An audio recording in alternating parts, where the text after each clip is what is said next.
ਸਲਾਮੁਅਲੈਕਮ ਜੀ। ਸਫੈਦ ਮੱਖੀ ਨੇ ਬੜਾ ਸਾਰਾ ਨਰਮੇ ਦਾ ਜੱਬ ਕੱਢ ਛੱਡਿਆ ਜੀ। ਅੱਜ ਤੁਹਾਨੂੰ ਨਰਮਾ ਦਿਖਾਉਂਦੇ ਤੇ ਇਹਦਾ ਹਾਲ ਦੱਸਦੇ ਆ ਜੀ ਕਿ ਇੱਥੇ ਅਸੀਂ ਕਿਸ ਤਰ੍ਹਾਂ ਕਵਰ ਕਰਨੀ ਆ। ਦੇਖੋ ਜੀ, ਸਫੈਦ ਮੱਖੀ ਨੇ ਕਿੰਨਾ ਜ਼ਿਆਦਾ ਇਹਦੇ ਤੇ ਹਮਲਾ ਕੀਤਾ। ਤੇ ਇਸ ਤੋਂ ਬਾਅਦ ਸਫੈਦ ਮੱਖੀ ਜਦੋਂ ਪੱਤਾ ਖਰੋਦਦੀ ਆ, ਆਪਣਾ ਰਸ ਚੂਸਦੀ ਆ, ਤੇ ਇਹ 'ਤੇ ਇੱਕ ਲੇਸਦਾਰ ਮਾਦਾ ਖਾਰਿਜ ਕਰ ਦਿੰਦੀ ਆ। ਉਹਦੇ ਨਾਲ ਬਾਅਦ 'ਚ ਕੀ ਹੁੰਦਾ ਕਿ ਆ ਫੰਗਸ ਬਣ ਜਾਂਦੀ ਆ, ਫਫੂੰਦੀ ਬਣ ਜਾਂਦੀ ਆ, ਕਾਲੀ ਫਫੂੰਦੀ, ਤੇ ਸਾਰੇ ਪੱਤੇ ਜਿਹੜੇ ਆ ਕਾਲੇ ਹੋ ਜਾਂਦੇ ਆ। ਇਹ ਫਿਰ ਰੁਕਦੀ ਨਹੀਂ, ਇਹ ਉੱਪਰ ਨੂੰ ਇਸ ਤਰ੍ਹਾਂ ਹੀ ਸ਼ੁਰੂ ਹੋ ਜਾਂਦੀ। ਬਾਅਦ 'ਚ ਸਫੈਦ ਮੱਖੀ ਤੇ ਭਾਵੇਂ ਤੁਸੀਂ ਕੰਟਰੋਲ ਕਰ ਲਓ, ਅਗਰ ਇਹ ਜ਼ਿਆਦਾ ਹੋ ਜਾਏ ਤਾਂ ਇਹ ਰੁਕਦੀ ਨਹੀਂ ਗੀ।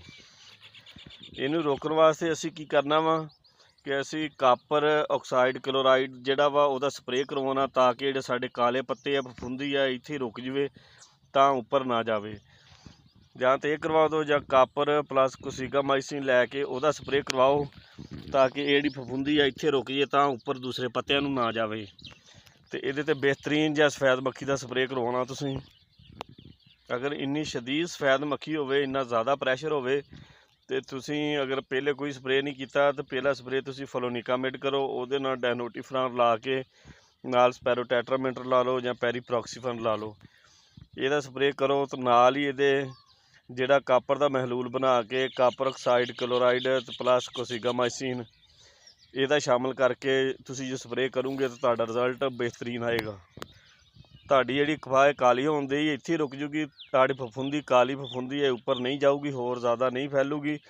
ਤੇ ਉਸ ਤੋਂ ਬਾਅਦ ਜਿਹੜੀ ਸਫੈਦ ਮੱਖੀ ਆ, ਤੁਸੀਂ 5ਵੇਂ ਦਿਨ ਤੁਸੀਂ ਸਪਰੇਅ ਦਾ ਰਿਪੀਟ ਕਰਨਾ। ਉਹਦੇ 'ਚ ਤੁਸੀਂ ਕੋਈ ਨਾ ਕੋਈ ਜ਼ਹਿਰ ਬਦਲ ਕੇ ਫਿਰ ਸਪਰੇਅ ਕਰਨਾ ਵਾ।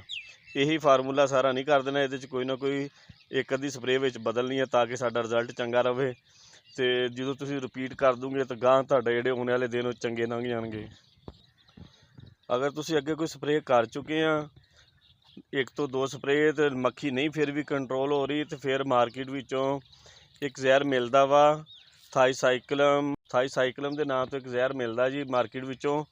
ਉਹ ਮੱਖੀ ਨੂੰ ਜਿਹੜਾ ਫੌਰੀ ਤੌਰ 'ਤੇ ਅਟੈਕ ਕਰਦਾ ਵਾ। 3 ਤਰ੍ਹਾਂ ਉਹਨੇ ਅਟੈਕ ਕਰਨਾ ਹੁੰਦਾ ਕਿ ਮੱਖੀ 'ਤੇ ਦਸਤੀ ਵੀ ਅਟੈਕ ਕਰਦਾ ਵਾ, ਮੱਖੀ ਬਾਅਦ ਜਦੋਂ ਪੱਤੇ ਨੂੰ ਰਸ ਚੂਸਣ ਦੀ ਕੋਸ਼ਿਸ਼ ਕਰਦੀ ਹੈ ਤਾਂ ਵੀ ਉਹ ਅਟੈਕ ਕਰਦਾ ਵਾ। ਉਹ ਤੁਸੀਂ ਨਾਲ ਲੈ ਲੈਣਾ ਵਾ। ਉਹਦੇ ਨਾਲ ਤੁਸੀਂ ਫਲੋਨਿਕਾਮਿਡ ਲਾ ਲਓ, ਜਾਂ ਉਹਦੇ ਨਾਲ ਡਾਇਫੈਨਥ੍ਰਾਨ ਲਾ ਲਓ, ਤੇ ਨਾਲ ਪੈਰੀ ਜਾਂ ਸਪਾਇਰੋਟੈਟਰਾਮੈਂਟ ਜਦੋਂ ਲਾਉਂਗੇ ਤੇ ਜਿਹੜਾ ਬਹੁਤ ਜ਼ਿਆਦਾ ਪ੍ਰੈਸ਼ਰ ਆ ਇਹ ਤੁਹਾਡਾ ਇੱਕ ਦਫਾ ਕੰਟਰੋਲ ਹੋ ਜਾਊਗਾ। ਅਗਰ ਤੁਸੀਂ ਪਹਿਲੇ ਕੋਈ 2 ਸਪਰੇਅ ਕਰ ਚੁੱਕੇ ਆ, ਬਾਰ-ਬਾਰ ਉਹ ਕੈਮਿਸਟਰੀ ਨਾ ਕਰੋ, ਕਿਉਂਕਿ ਜਦੋਂ ਬਾਰ-ਬਾਰ ਕਰੋਗੇ ਤਾਂ ਇਹਨਾਂ 'ਚ ਕੁਝ ਮੁਦਾਫਤ ਆ ਜਾਂਦੀ ਆ ਤੇ ਰਿਜ਼ਲਟ ਘੱਟ ਦਿੰਦੀਆਂ।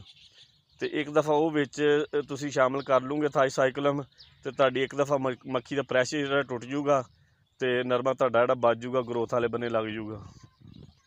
ਵੀਡੀਓ ਚੰਗੀ ਲੱਗੇ ਤਾਂ ਖੁਸ਼ਹਾਲ ਕਿਸਾਨ ਨੂੰ ਫਾਲੋ ਕਰ ਦਿਓ। ਵੀਡੀਓ ਦੂਸਰੇ ਕਿਸਾਨ ਵੀਰਾਂ ਨਾਲ ਸ਼ੇਅਰ ਕਰਿਓ ਤਾਂ ਕਿ ਉਹਨਾਂ ਦਾ ਵੀ ਫਾਇਦਾ ਹੋ ਸਕੇ।